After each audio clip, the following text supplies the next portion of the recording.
is my younger brother's car, and he crashed it. I don't want to talk about it. Since he's the one that crashed it, and I'm the family mechanic, I'm gonna make him fix it.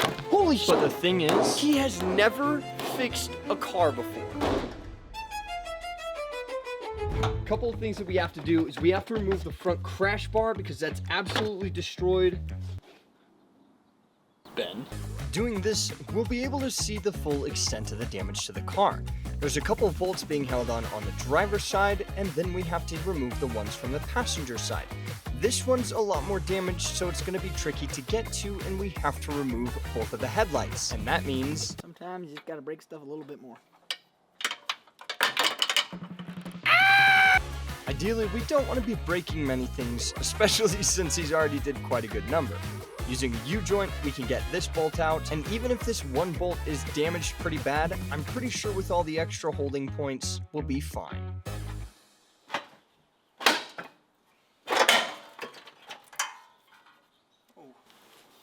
It's like a fish that I'm not proud of.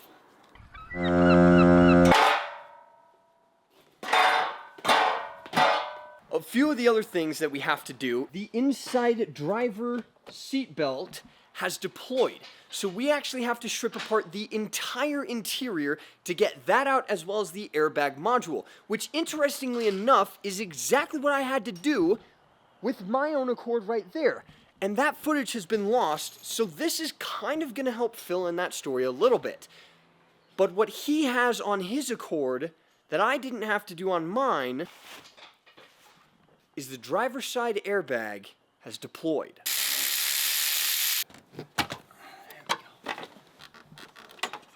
Oh.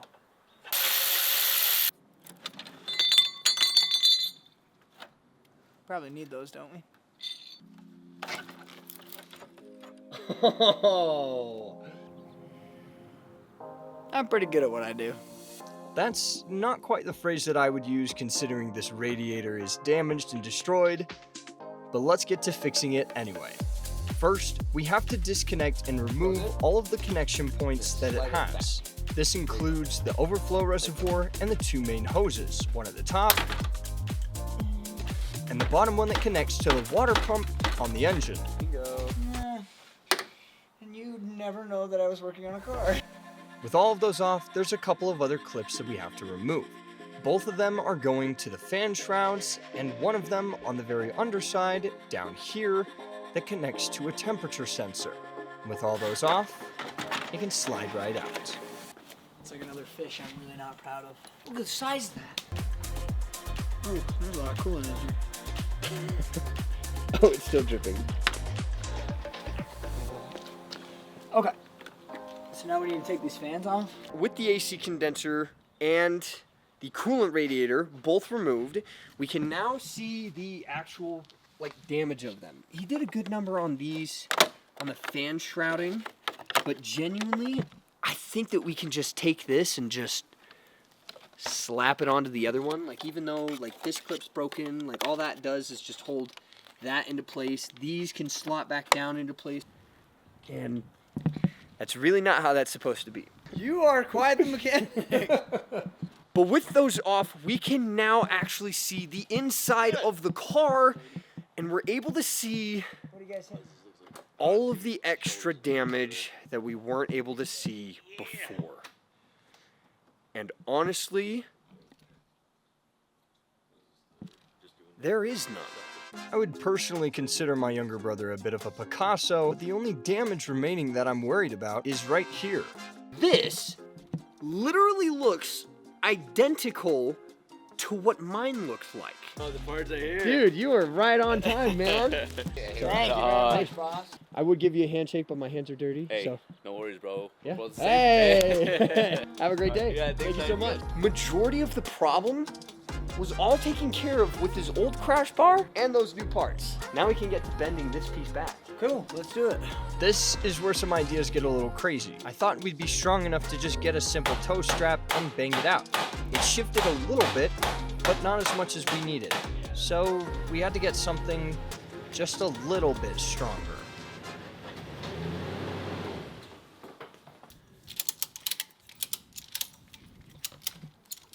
You're bending this, the back end of the plating. Stupid idea. Sacrifice a screwdriver. You're just gonna pull the truck forward just a little bit, okay? This is literally like such a stupid idea. Yeah. Tell me more, please. Go very slowly. Just put the car into neutral and just cruise out. Are you in neutral?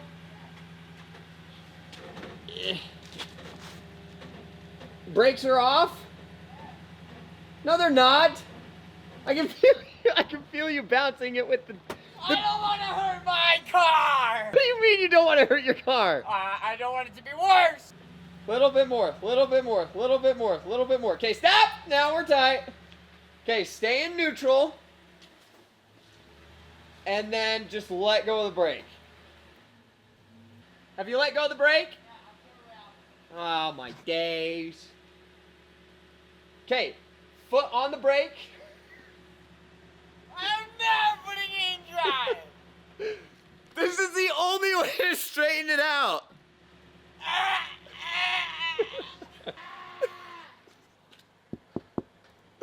Fudge me, Are you guy. ready?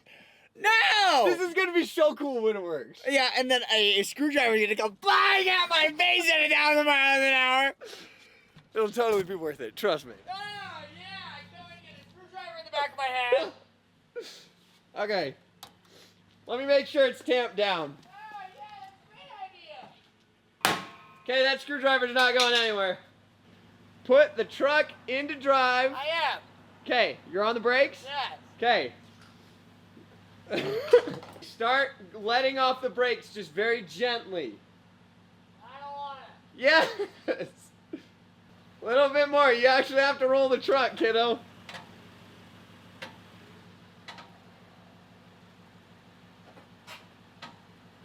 Little bit more. Do you want to do this? Yeah. A little bit more. Stop, son! Nice! No, stop, son! Alright, tell me when. Oh snap, it's actually working.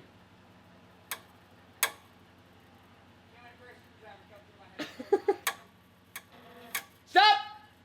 Reverse. The cable is snapping. Fudge me, guy.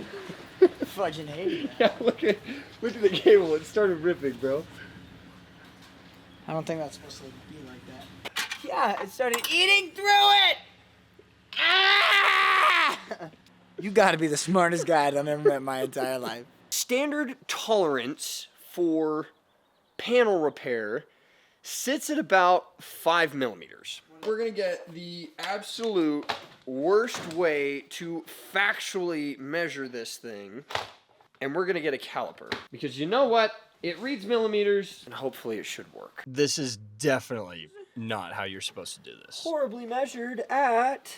We're gonna zero this out, and one more time, we're gonna put it up against that edge. We're gonna make sure it's down flush with the panel. And right there. Holy cow. 5 mil. Me. Actually, it's 4.98. 4.98, we're rounding. Rounding makes us 5. So technically, the car is in spec. You gotta be the smartest guy I've ever met in my entire life.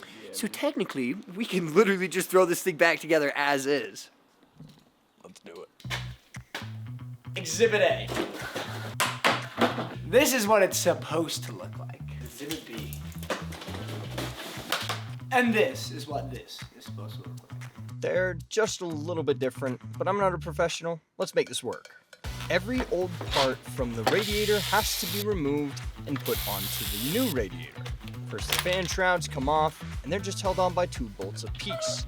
With the new radiator, the shrouds will slot into place, and when they're bolted in, that's a new radiator built. For his first time, he didn't do a half-bad job, but this is just the beginning. The rubber grommets need to go into the bottom, and the hose in their places. The temperature sensor is going to be removed from the bottom of the old radiator and installed into the same slot in the new one. With everything in, we can now drop the radiator into place. Right now he's connecting up the fans as well as that temperature sensor. Then he can move on to the bottom hose, which is going to connect right back into the engine. With both of those connected, we can mount it in. And that's one radiator rebuilt. Now, the AC condenser. This is a little bit of a different process. First, the grommets go into place, and then we can slide it so that the mounting brackets will fit. Miraculously, during the crash, these ones remained intact. Okay, that's good. Bueno! With the coolant radiator now in, as well as the AC condenser, now our only real concern, we only have two more. First one, is the new crash bar going to fit with all of these different mounting points bent? All the other contact points should work. What we're going to do is we're going to mount it up very loosely so that we can still jiggle it around. That's our first concern. Now our second one could potentially be a problem. This mounting right here has been pulled a little bit. We don't know if that's going to be a problem until we actually start to pull vacuum for restoring the AC lines. Now this is something that we have to do, otherwise this car isn't going to blow cold air, and we're about to head into summer. So I bet he kind of wants his car to blow some cold air. Quite frankly, I'd like cold air, quite frankly. Worst case scenario, I have to roll the windows down. But that affects my gas mileage, and we all know because of Sleepy Joe. So what we're gonna do is we're gonna do something that I wouldn't typically do unless I had all of the tools here with me. We're going to remove the cap bracket and install the lines onto the AC condenser, so that then when we get to the actual point of filling it with refrigerant, You gotta be the smartest guy that I've ever met in my entire life. it's not holding vacuum, we already know our culprit. So with all of my mechanic instincts telling me not to do this, we're gonna do it anyway. Because honestly, why not? Removing both of them so that we can get both of the lines back in, this is gonna complete the AC system. And now, the crash bar. The new one is a little less bent, but it's still got some little bent tabs that were damaged in shipping. And it's nothing that a pair of pliers won't be able to easily fix. It doesn't have to be perfect, it just has to be in a relative position. Because this is not going to go on perfectly straight. We have a little bit of a problem. The driver's side will line up, but the passenger side is way off. Time to work some magic. I'm going to be pulling the bar as hard as I can while my younger brother starts to slot in some of the bolts. Right now, I'm literally off of the ground putting my full body weight on the car to pull this and make it work. And magically, it's working. We were able to get all of the bolts in on the passenger side with just a little bit of persuasion, and then we could go tighten up the ones on the driver's side. With everything in, now the headlights go back, and the exterior is all done, except for one spot. This is gonna hurt you way more than it's gonna hurt me. Good.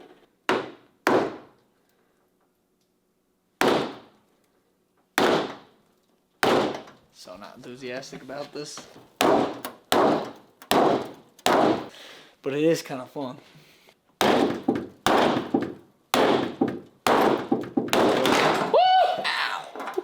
What you mean, guy? I don't want to hold this, if I'm being honest with you. It's like a deer that I'm not proud of.